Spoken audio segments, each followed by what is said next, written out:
Breaking news చూస్తున్నాం. ఇటు America Iran మధ్య కాల్పుల విరమణ ట్రంప్ పొడిగించారు. ఆ సీజ్ ఫైర్ ముగియబోతున్న కొన్ని గంటల ముందే ట్రంప్ సీజ్ ఫైర్ని అన్లిమిటెడ్ టైం ఇండెఫినెట్లీ ఎక్స్టెండెడ్ అంటూ మొత్తానికైతే ఎంతకాలం అంటూ చెప్పకుండా మొత్తానికి సీజ్ ఫైర్ని పొడిగిస్తున్నారు.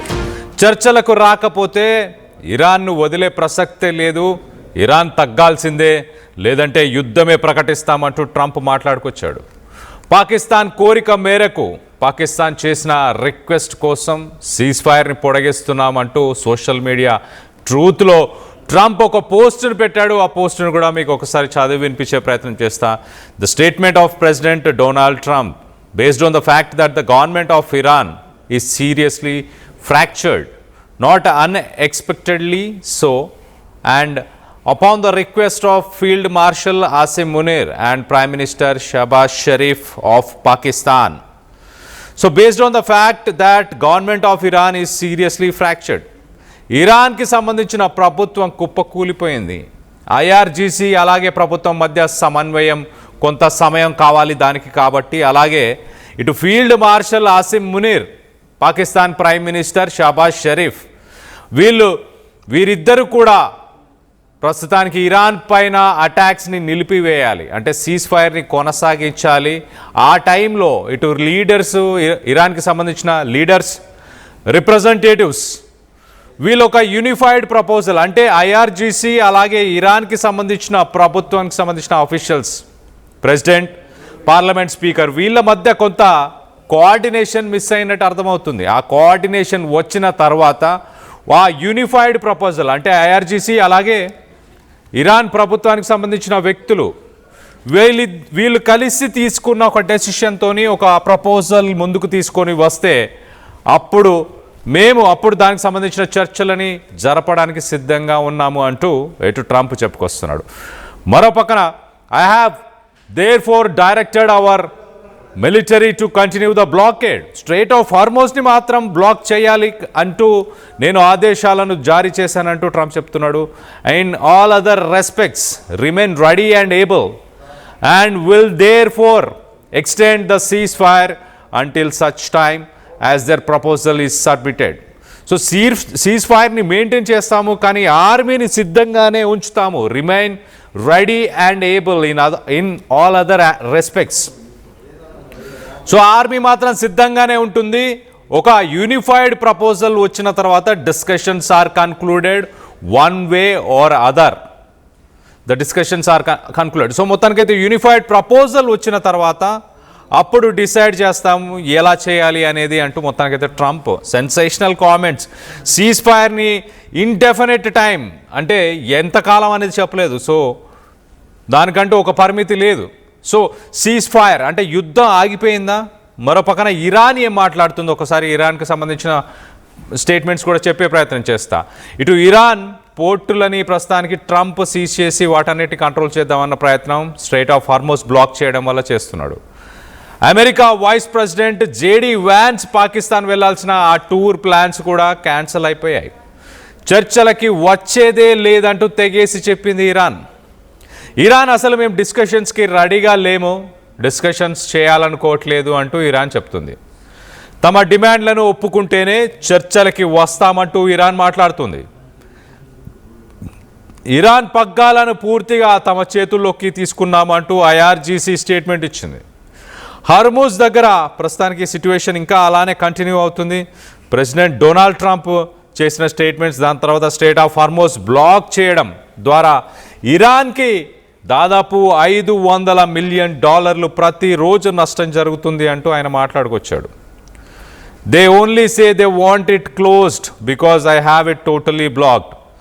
ఇరాన్ స్ట్రెయిట్ ఆఫ్ హార్మోజ్ని బ్లాక్ చేయాలని కోరుకుంటున్నాం, బ్లాక్ చేస్తున్నామని ఇరాన్ స్టేట్మెంట్స్ ఇస్తుంది, కానీ వాస్తవానికి దాన్ని పూర్తిగా నేనే బ్లాక్ చేసేశాను అంటూ ట్రంప్ సోషల్ మీడియా ట్రూత్లో ఆయన చెప్పుకొస్తున్నారు. మరోపక్క ఇరాన్కి సంబంధించిన పార్లమెంట్ స్పీకర్ మొహమ్మద్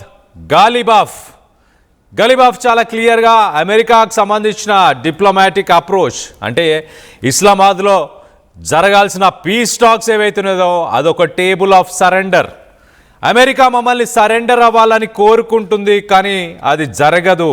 అదొక పీస్ డీల్ అయితేనే మేము ముందుకు వస్తాం చర్చలకి అంటూ ఇటు స్పీకర్ మాట్లాడుతున్నాడు. ఆయన చాలా క్లియర్గా ఇరాన్ పైన రానున్న రోజుల్లో అమెరికా కానీ ఇజ్రాయెల్ కానీ దాడులు చేస్తే అమెరికా ఇజ్రాయెల్ ప్రిపేర్ అయ్యి ఉండండి, మా దగ్గర కొత్త కార్డ్స్ ఉన్నాయి ఈ గేమ్లో వాడడానికి కొత్త కార్డ్స్ ఉన్నాయి అంటూ ఇటు Iranian parliament speaker sensational statements చేశారు. We have new cards on the battlefield అంటే కొత్త మిసైల్స్ని తయారు చేశారా, బలిస్టిక్ మిసైల్స్ని తయారు చేశారా, న్యూక్లియర్ బాంబునే తయారు చేశారా అన్న దానిపై కొంత హైటెన్షన్ వాతావరణం అయితే నెలకొని ఉంది. మరో పక్కన ఫారెన్ మినిస్టర్ అబ్బాస్ అరగాచి ఆయన చాలా క్లియర్గా అమెరికాకు సంబంధించిన నావల్ బ్లాకేడ్ స్ట్రైట్ ఆఫ్ హార్మోజ్ని బ్లాక్ చేసిన అమెరికన్ నేవీని, అమెరికా ప్రభుత్వాన్ని ఆయన తప్పుపట్టే ప్రయత్నం చేస్తున్నాడు.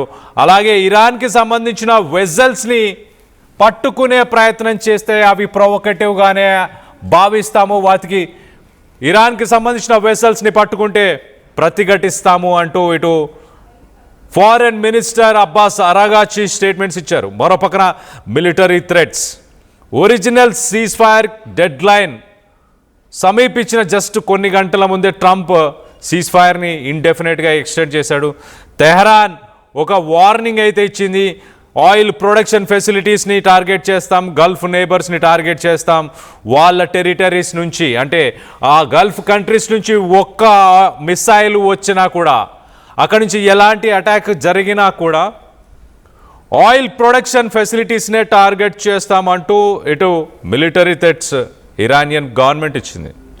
ప్రైమ్ మినిస్టర్ షాబాజ్ షరీఫ్ ఒక పక్క మాట్లాడుతూ I sincerely thank President Trump for graciously accepting our request to extend the ceasefire to allow ongoing diplomatic efforts to take their course.